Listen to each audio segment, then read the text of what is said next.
சில பசங்க வந்து தன்னை ரவுடின்னு காட்டிக்கிறதுல ரொம்ப பெருமைப்படுறாங்க. அது மட்டும் இல்லை, அந்த சிகரெட் அடிக்கிறது, ட்ரிங்க்ஸ் அடிக்கிறது, இந்த சட்டத்துக்கு புறமா வீலிங் பண்ணுறது, பைக்கில் வேகமாக போகிறதெல்லாம் ரொம்ப பெருமையாக நினைக்கிறாங்க. எனக்கு ஒரு கேள்வி என்னென்னா, இதெல்லாம் யார் பெருமைன்னு சொல்லி கொடுத்தாங்கன்னே தெரியல. இதெல்லாம் பெருமைப்படுற ஒரு விஷயமா? அடுத்தவங்களை துன்புறுத்தி கஷ்டப்படுத்தி இன்றைக்கி ஒரு சில ரீல்ஸ் எல்லாம் பார்த்தேன். நான் ஒருத்தனை துன்புறுத்துறாங்க, அதை வந்து ஒரு ரீல்ஸ் எடுத்து ஒரு சில பசங்க சேர்த்து அந்த வீடியோ எடுத்திருக்காங்க. இது எவ்வளோ பெரிய ஒரு கஷ்டமான ஒரு விஷயம் பாருங்கள்.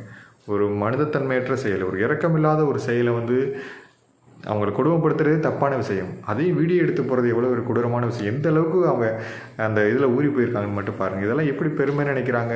இல்லை எனக்கு தெரியல. இதனால் ஏதாவது ஒரு மதிப்பெண் கிடைக்குமா? நம்ம எக்ஸாம் எழுதுறதுல ஒரு மதிப்பெண் கிடைக்குமா? இல்லை ஒரு 10 பைசா கிடைக்குமா? இல்லை எதிர்காலத்துக்கு உதவுமா? இல்லை உங்கள் அம்மா அப்பாவுக்கு ரொம்ப சந்தோஷம் கிடைக்குமா? எந்த ஒரு பெனிஃபிட்டுமே இல்லாத ஒரு விஷயத்தை வந்து நீங்கள் வந்து நிறையா பெருமை நினச்சிட்டு போயிட்டுருக்காங்க. எனக்கு புரியல. இதெல்லாம் எங்கேருந்து கற்றுக்கிறாங்கன்னு தெரியல. இந்த சினிமாவா இல்லை சமூக வலைத்தளங்களா என்னன்னே தெரியல. சில விஷயங்களை பார்க்கும்போது ரொம்ப ஆச்சரியமாக இருக்குது. நீங்கள் ரீல்ஸ் எடுத்து ஒருத்தனை கொடூரமாக அடிக்கிறத வந்து வீடியோ எடுத்து போகிறதெல்லாம் வந்து எந்தளவுக்கு பெருமையான விஷயம்னு எனக்கு புரியலை. இன்னொரு விஷயம் என்னென்னா, இந்த மாதிரி நம்ம தப்பு பண்ணுறோன்னு வச்சுங்களேன், அதுக்கான தண்டனை நம்ம கண்டிப்பாக என்றைக்காச்சும் அனுபவிச்சே ஆகணும். தினம் நம்ம வந்து ஒரு நரக வாழ்க்கை வாழ்கிற மாதிரி தான். ஒரு தப்பை பண்ணிவிட்டு பயந்து தான் வாழ்ந்தாகணும். நம்ம கடவுள் நம்பிக்கை இருக்குது இல்லைங்கிறது அடுத்த பட்சம். கடவுள் நம்பிக்கை தாண்டி நம்மளை சுற்றி நிறைய பேர் வாட்ச் பண்ணிக்கிட்டு தான் இருக்காங்க. அது சட்டமாக இருக்கலாம், இல்லை காவல்துறை, ஏதோ ஒரு விஷயங்கள் நம்மளை வந்து வாட்ச் பண்ணிக்கிட்டு தான் இருக்காங்க. நம்மளுக்கு வந்து அதுக்கான தண்டனைகள் கண்டிப்பாக கிடைக்க தான் செய்யும். நம்ம வந்து ஒரு தப்பு பண்ணிவிட்டு நம்ம தப்பிக்கிறதெல்லாம் இப்போ உள்ள காலகட்டத்தில் முடியவே முடியாது. வாய்ப்பே இல்லை. இன்றைக்கி நம்மளை ஏதாவது ஒரு விஷயங்கள் காட்டி கொடுத்துட்டு தான் இருக்கும்.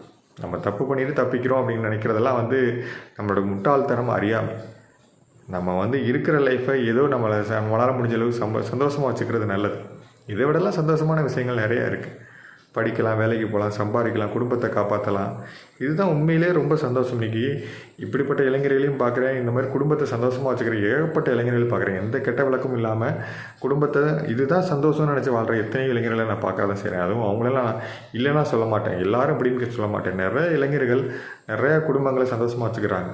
இந்த இளைஞர்களால் ஏன் இந்த மாதிரி ரவுடிசம் பண்ண முடியாதா? இல்லை சிகரெட் அடிக்க முடியாதா? இல்லை வீலிங் பண்ண முடியாதா? இல்லை பைக்கை வேகமாக ஓட்ட முடியாதா? எல்லாம் பண்ண முடியும். இது செய்கிறதுக்கு ஒரு பெரிய மாறுறதுக்கெலாம் ஒரு பெரிய விஷயமே கிடையாது. ஒரு நிமிஷத்தில் நம்ம மாறிட்டு போகலாம். ஏன் இன்றைக்கி நிறைய இளைஞர்கள் அதை வேணான்னு ஒதுக்குறாங்க அப்படின்னா, இது நம்ம வாழ்க்கைக்கு தேவையில்லை.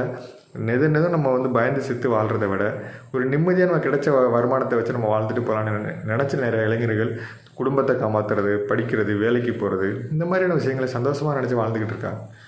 இப்படி இருக்கும்போது ஏன் நம்ம வந்து ஒரு தப்பை பண்ணிவிட்டு வாழ்க்கை ஃபுல்லாக நிறைய வாழ்க்கை வாழணும்? தெரியல. இதெல்லாம் நான் பெருமையாக நினைக்கக்கூடியதான் இப்போ ரொம்ப ஆச்சரியமாக இருக்குது. அது பெருமையாக நினச்சி வீடியோ எடுக்கிறாங்க பாருங்கள். அதெல்லாம் அவங்களோட மிகப்பெரிய ஒரு அறியாமை. வாழ்க்கையில் தப்பு பண்ணிவிட்டு தப்பிச்சலான்னு மட்டும் என்றைக்குமே நினைக்காதீங்க. அதுக்கான விளைவுகள்ங்கிறது ரொம்ப மோசமாக நம்ம அனுபவிக்க வேண்டியது வரும். அதனால் தயவு செஞ்சு தப்பு செய்யாமல் நம்ம வாழ்க்கையில் கிடைச்சதை வச்சு சந்தோஷமாக வாழ ட்ரை பண்ணுங்கள். இந்த மாதிரியான விஷயங்கள்லாம் பார்க்கும்போது நிறையா குழந்தைங்களை நம்ம வந்து ஒரு ஆன்மீக ரீதியில் கூட்டிகிட்டு போகிறது நல்லது நான் நினைக்கிறேன். ஏன்னா ஆன்மீகங்கிறது நமக்கு வந்து நல்ல ஒரு மைண்டை கொடுக்கும். வாரம் நமக்கு குழந்தைங்களை கோயிலுக்கு கூட்டிகிட்டு போகிறது, நல்ல விஷயங்களை சொல்லி கொடுக்குறது, எல்லாமே ஒரு விதத்தில் நம்மளை வந்து எந்த வித கெட்ட விஷயங்களுக்கும் டைவெர்ட் பண்ணி விடாது.